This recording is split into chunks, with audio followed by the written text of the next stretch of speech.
all the memory of rainy afternoons, swingy Harlem tunes, motor trips and burning lips and burning toast and prunes. How lovely it was. Thanks for the memory of candlelight and wine, castles on the Rhine, the Parthenon, and moments on the Hudson River line. Just the last name of the day. How lovely it was. Okay, welcome back, ladies and gentlemen. We will try to redeem ourselves with a very interesting talk called The Mistreatment of the Elderly. It's going to be given by Heather Veeder. She is part of the VA, and it's a very interesting topic. I've been looking forward to this one all week. So please welcome Dr. Heather Veeder.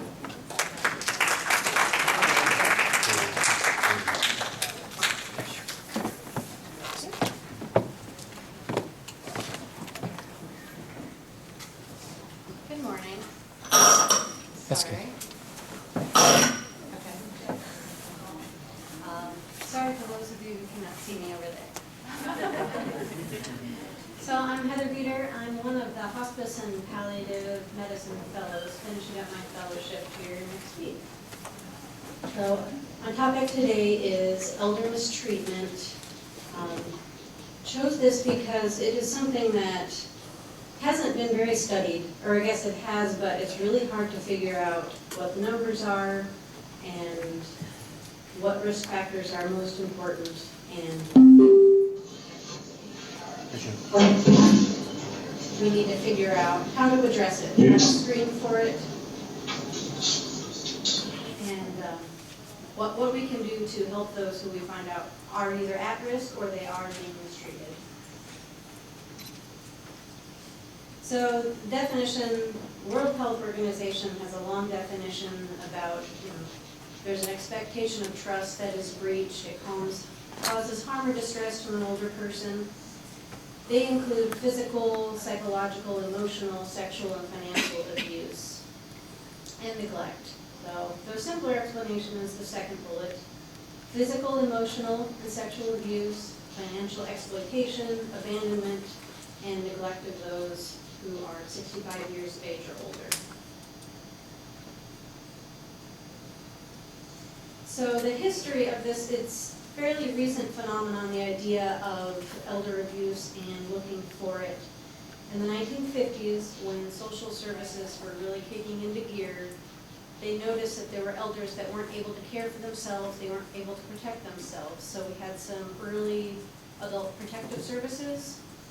So a lot of them were on grants, they were early studies, and they showed that the elderly who used these services had a higher mortality,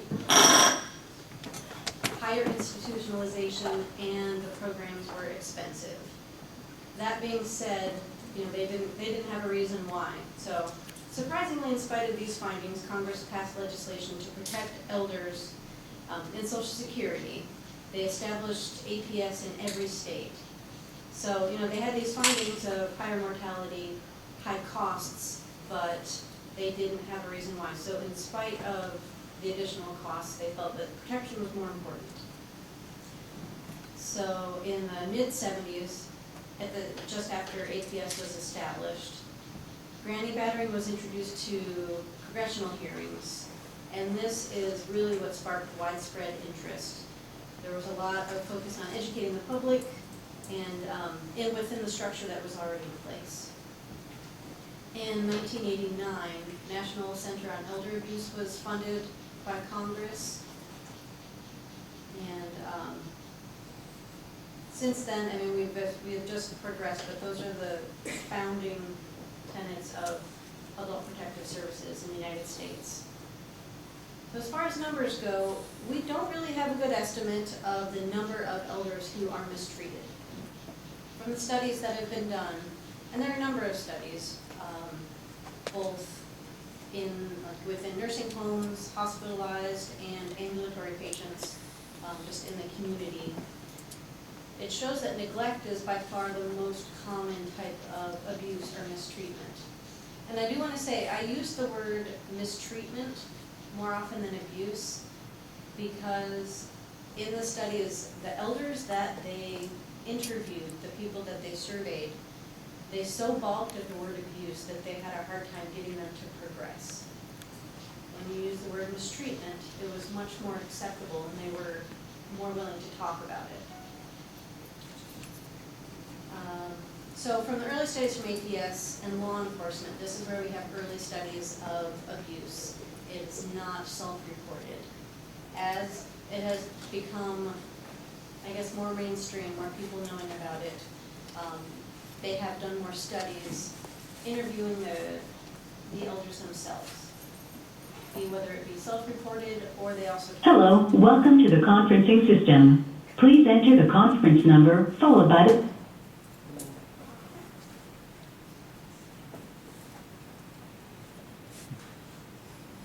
So in 2010, a survey by SIA15 surveyed community dwelling elders showed that about 11% had experienced mistreatment. Followed by the...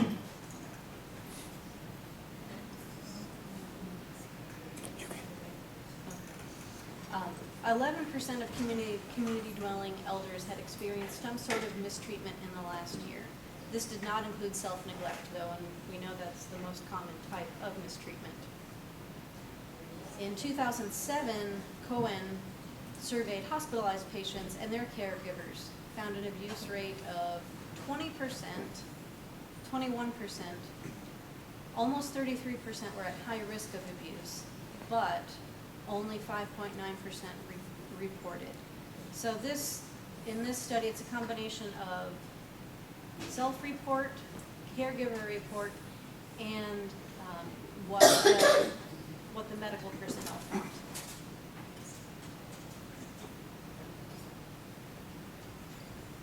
So outcomes, those that we know who have suffered from mistreatment are 300% more likely to die in the near future. This is one of the biggest concerns I think we have. These are preventable. Let me rephrase that. Some of them are preventable. This is an association, but poorer care equals poorer outcomes. Those who suffer mistreatment have increased psychological distress, decreased self-efficacy, more health problems, and it runs the gamut. It's from musculoskeletal problems, bone and joint, digestive, and depression, anxiety, pain, hypertension, cardiac comorbidities, like CHF, peripheral vascular disease. And the cost is pretty impressive. The direct medical cost for the elders suffering from this is over $5.3 billion annually, and that was a study from 2004. So I can't imagine that it's decreased. And then in 2009, from the NCPEA, there was a loss of $2 billion from financial exploitation of elders. And if anyone has any comments or questions, feel free to speak up. So this chart is an association of elders who suffer from self-neglect with all-cause mortality. So if we have a confirmed self-neglect, within the hazard of dying within the next year is from 5 to 7% more than those who are not suffering neglect. So in that first year is when, I guess after it's discovered, is when people are at the higher risk. I think this may have to do with it is finally being noticed. So it may be to the point that it's so severe that we've gone past the point of no return and someone is ill enough that we cannot cure what the problem is. So mild self-neglect, moderate and severe, you can see especially with severe self-neglect, you have 15 to almost 17 times hazard ratio of a person who is able to care for him or herself. The numbers go down after a year. You know, I don't know the reason why. It may be, unfortunately, that they do so poorly in that first year that those who survive were just at a healthier baseline maybe, or they were able to get intervention to help. And then confirmed abuse, so this is the other categories other than self-neglect. It's about a 2 times increased hazard ratio of death overall. If you have an interest in self-neglect and elder abuse, where I'm pulling a lot of this from is the main author is Dong, 2010. He has a number of articles, and they're very helpful. So this is a chart. My title's a little bit off. It's reported and confirmed self-neglect, and this is mortality rates associated with those. So on the top part of the chart, we have the reported self-neglect. So when we have people with cognitive impairment, so your MMSE of less than 20, so that's severe, that's dementia, pretty severe. Their risk of mortality in less than a year is almost 8%. So we have a significant increase from baseline. As your cognitive status improves, you have, it actually doesn't have that much different. The higher cognitive function is not, it doesn't really offer you too much protection. Repeated chair stands are an indication of functional status. So this is the number of chair stands the patient could do. So 0 to 1 is poor functional status, either unable to stand up or only to stand up from a chair once. So you would think again that functional status would impart some protection, but in this study it did not. And why is that notable? That I would think, well, we have, the previous charts of, we have this very much increased risk of death in that first year when we discover self-neglect. So, and this is my thinking, trying to interpret data and the why. And this, to me, says we need to figure it out. We need to study it more. And that I would think if someone is able to get up, they're able to do 5 chair stands, likely they are mobile, and they should be able to care for themselves, but there's something else going on that they're not. We've found that they're neglecting themselves. So I would impart higher functional status to improved mortality, but that's not really the case. Does that make sense? doesn't. No, but it does. I'd like to be able to answer your question. I'm just trying to make the connection as to how that, maybe if you keep going, I'll get it. I guess what this chart tells me is that the cognitive status and the functional status they're not what is determining longevity or mortality.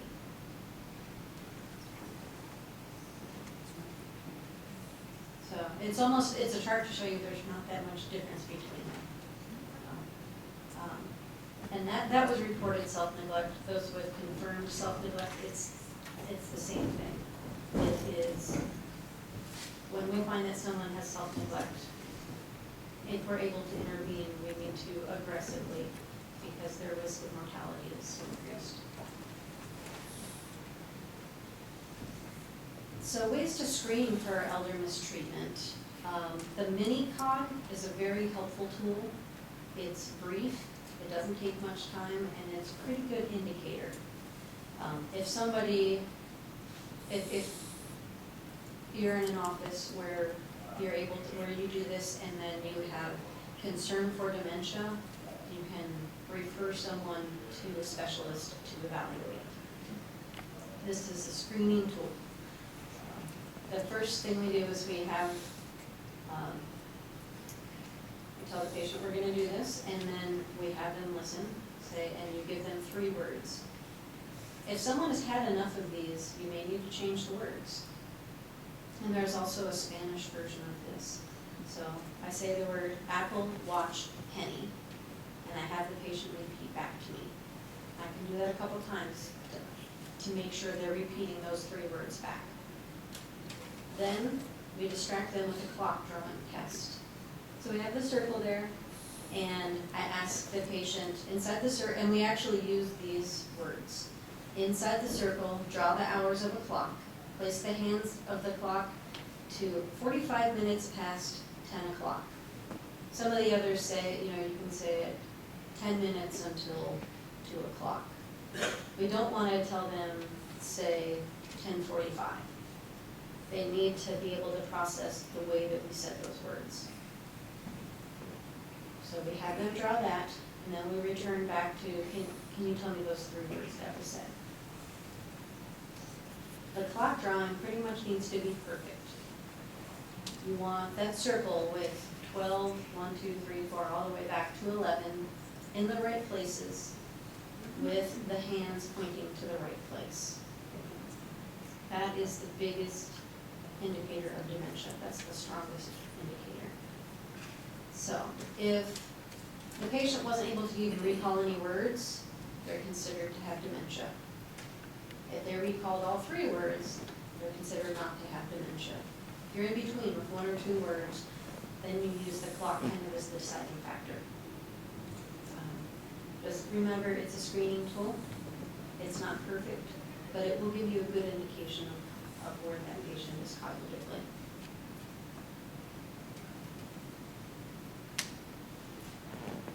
And these screening tools, we're actually instituting them into we have a palliative care program here, and we're instituting it, starting to screen for our patients, because there are a lot of similarities between the vulnerable, ill, and the elderly. So we've just started, and I'm looking forward to seeing what the data says, because there's very little, like I said, there's very little data in the elderly, and even less in that ill population. So screening tool, the EASI, the Elder Abuse Suspicion Index, is a helpful tool. It's only 6 questions. Actually, it's only 5. 5 questions to ask a patient who is cognitively intact and able to answer them. But you ask the patient if they're reliant on anybody for their activities of daily living. Most of our patients will say yes. Number 2, have you been prevented from getting food, clothes, medication, glasses, hearing aids, medical care, or from being people that you want to be with, being with people that you want to be with? The 3rd one, were you upset because someone talked to you in a way that made you feel shamed or threatened? 4, is anyone trying to force you to sign papers or use money against your will?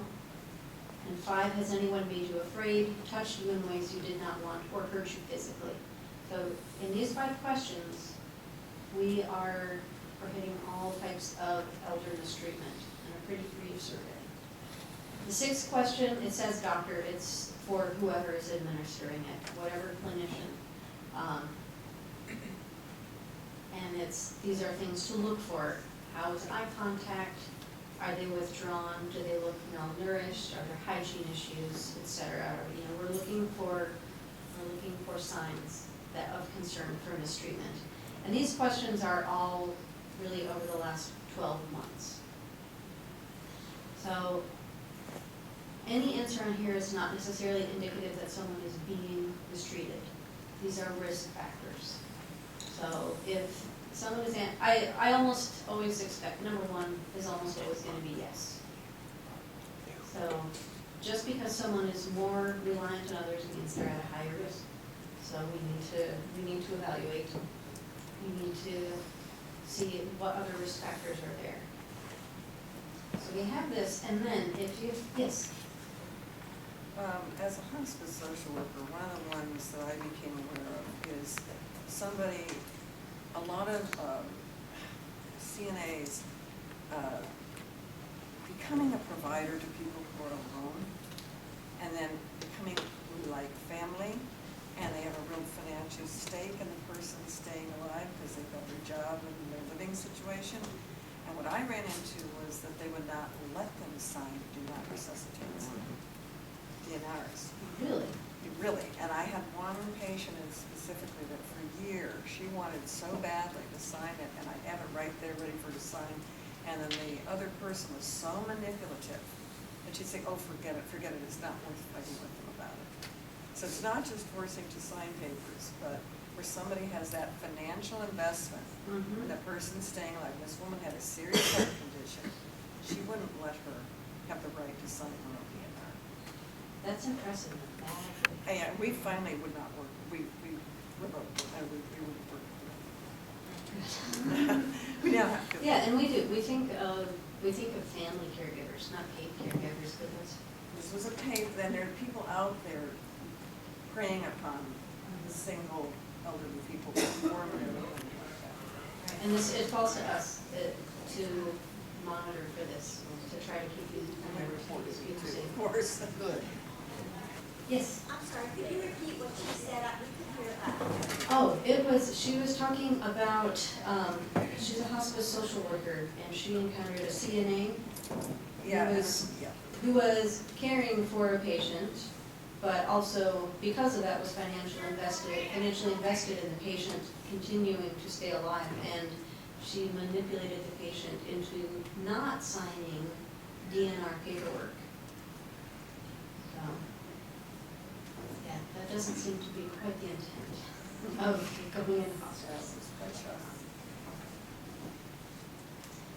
So this next tool is a screening tool for the caregivers.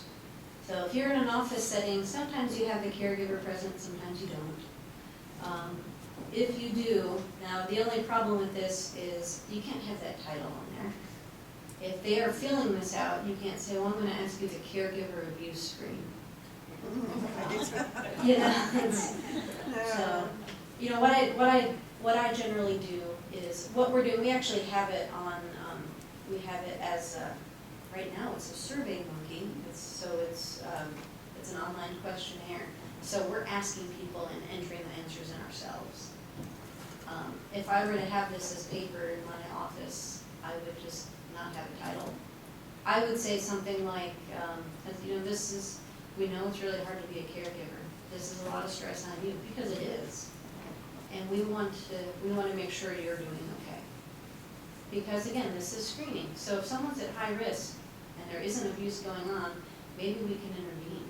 Maybe we can find some respite for that caregiver and avoid an abuse or a mistreatment situation. So the first question being, do you sometimes have trouble making, we'll say your father control his or her temper or aggression? Do you often feel like you're forced to act out of character, or do things you feel bad about? Is it difficult to manage your father's behavior? Do you feel like you're forced to be rough with him? Do you sometimes feel you can't do what's necessary or what should be done for the patient? Do you have to feel that you have to ignore him or reject him? And then do you often feel so tired and exhausted you can't meet his needs? And then do you feel like you have to yell at him? So this is something I think is really helpful. We have to be careful, we have to be careful not to sound accusatory. Because a lot of times, this is someone who's been taking care of their loved one for a while.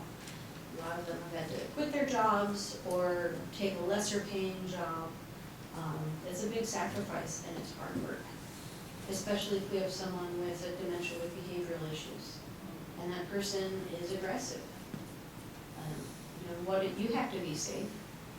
So it's definitely something, if we are able to intervene, it can definitely help. And I wanted to say on the last one, on the EASI, when they did this study, they asked these questions whether or not, if a caregiver was present or not, they still asked these questions of the patients. They actually found that it was more sensitive with the caregiver in the room. I have no explanation for that. I would have expected the opposite. What do you mean by more sensitive? So the results were more indicative of abuse going on. I don't know if it's when caregiver was in the room. I know. Yeah, that's not intuitive.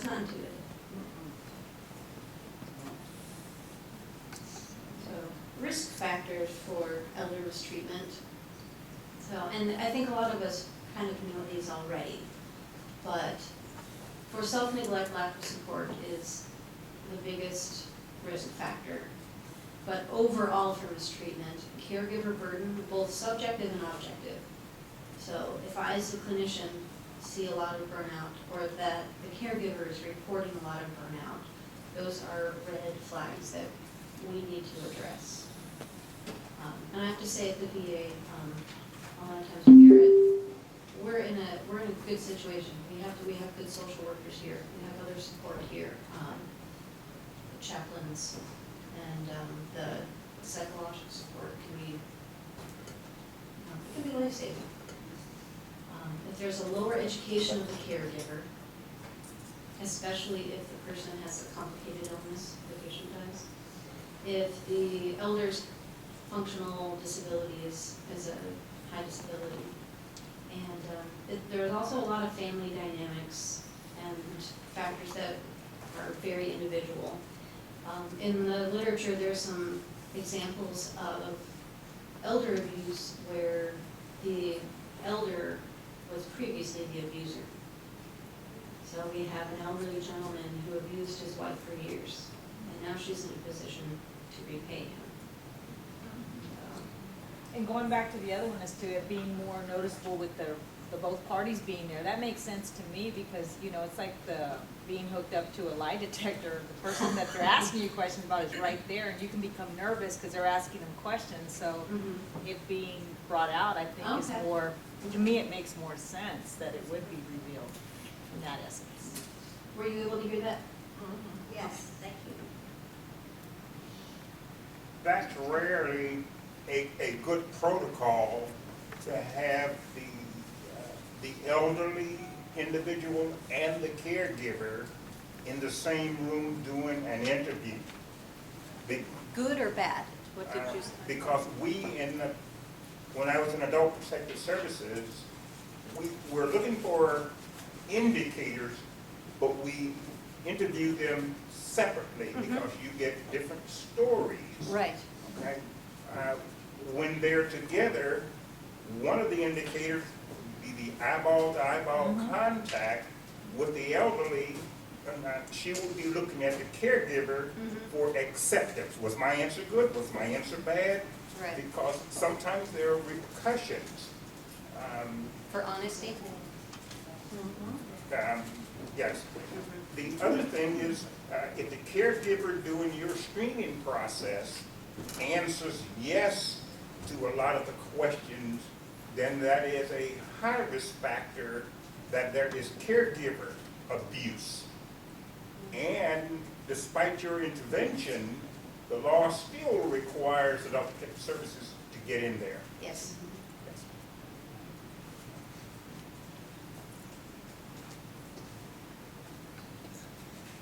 Things to look for in elder mistreatment, and I think we know a lot of these. You know, it's bruising in unusual locations or multiple bruises in different stages of healing. Same with burns. Patterned injuries. Does it look like a bite? Does it look like an imprint? And there are also ligature marks. Is somebody using a rope? Are they restraining that person when there's really no need for restraints? Unexplained fractures. Did someone get injured and they really delayed bringing them in to get treatment? If you see someone with soft tissue injury in the mouth, so it may seem like something minor, but you know, there could be, it's a hard thing to spot. If someone's creative, they could think of, you know, they're trying to hide what they're doing. Subconjunctival or vitreous ophthalmic hemorrhage. So if someone has bruising around the eyes or they have bruising in the eyes, concerned about, you know, someone being hit or shaken. If we see that people are losing hair and it's traumatic, this is not just hair loss, but hair being pulled out. Evidence of sexual abuse, which is very difficult to actually find. Decubitus ulcers, skin maceration, And I'm gonna say a caveat here, if someone is especially terminally ill, if they have a disease that is protein wasting, that keeps them malnutrition, even the best care, sometimes people can't get decubitus ulcers, especially at the end of life. This is not ideal, but it does happen. And much more often, a decubitus ulcer is a result of inadequate care, not because of the disease. Dehydration, fecal impaction, malnutrition, unexplained weight loss, medications that are missing. And this doesn't just have to be controlled substances. This can be their everyday medications. Is the caregiver withholding medications? Poor control of medical problems despite adequate plan and medical access. So I have to say, I'm at this from a bias. My bias is end of life care. So that's what I go to when I see these things. So I see malnutrition. I see decubitus ulcers. But especially if someone is still out and about in the community and they are not at the end of life, these are especially worrisome indicators.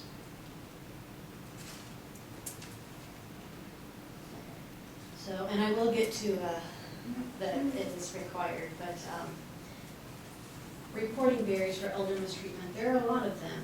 Patients and the caregivers, some people may not realize this is abuse or mistreatment. I think that's probably hard for us to understand because we are looking for these things and we work to take care of other people. So someone may not realize, especially if they're not educated on these things. The patient, it may be a fear of retribution, or they're dependent on those who they're mistreating. Or they're worried for that person. That's my daughter. I love her. I don't want her to get in trouble. Fear of losing their home or fear of the unknown. People will, I live in my daughter's home.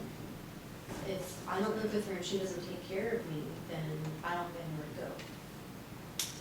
So that's difficult. It's really difficult to deal with.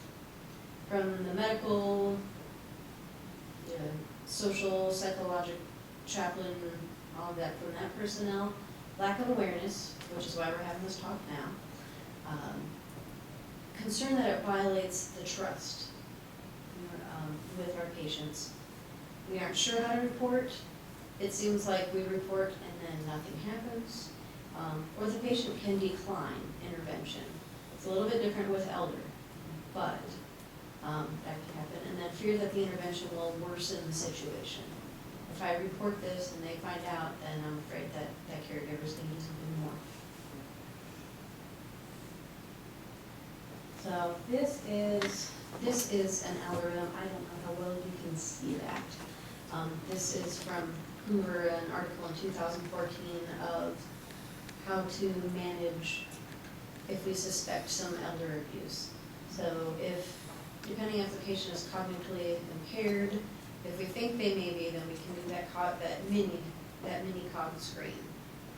If there is impairment, cognitive impairment, then we can interview the caregiver and we can do a thorough exam of that patient.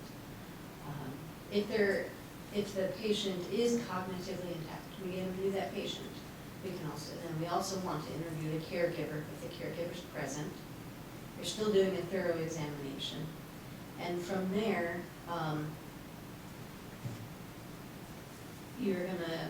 what we do in our clinics is we talk with the team. This may be something that's already known, and we've determined, no, this is not abuse, but they're at high risk, so we're gonna continue to intervene. Or there's also the question of, does the patient want an intervention? If the patient wants an intervention now, then we can move in immediately and help them. If they don't want an intervention now, then if we're concerned about it, even though they don't want that intervention now, and as elders, we report to Adult Protective Services.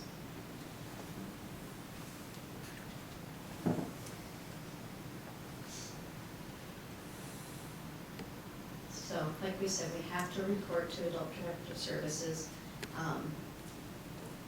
Phone numbers here, 1-800-252-5400.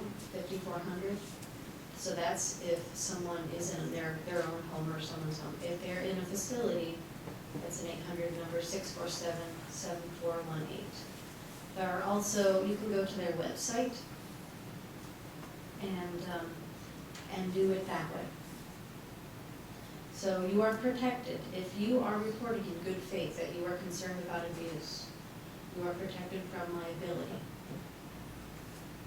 So it's our job to keep our patients safe. DPS can keep the report confidential. However, you may, when you make that report, you may want to let them know. If you're concerned this is, you're violating their trust, you may want to let them know, especially if you have a relationship with them. You don't have to go to that caregiver and say, I think you're abusing your mom. No. You say, you talk to them and say, I'm concerned about her safety. I think maybe you need some help. We're going to get, we're going to call them and they can come in and assess the situation. We can determine what you need or what she needs, and what's the best for your mom. Would you agree? Okay. So, and you can be held liable if you don't report. So you're protected if you do report if you're concerned about it, but if you're concerned and you don't report, then you can be held liable. And as far as I'm concerned, our biggest allies, our biggest workers here are our social workers. When we have something like this, the burden often falls to them to step in and help. So thank you, social workers. And like I said, the patient may decline any intervention, but that does not absolve us of a responsibility to report to EPS. So if we do this screen and it doesn't show that we're concerned about mistreatment, we don't have any guidelines about when to evaluate again. There aren't enough studies. We don't know, how often the risk factors change, and I think we just need to know your patients as part of it, knowing them, and if you suspect something, then we can, pull out that questionnaire, ask them questions, and then go from there, make the appropriate interventions. Thanks for the memory of rainy afternoons, swingy Harlem tunes, motor trips and burning lips and burning toast and food.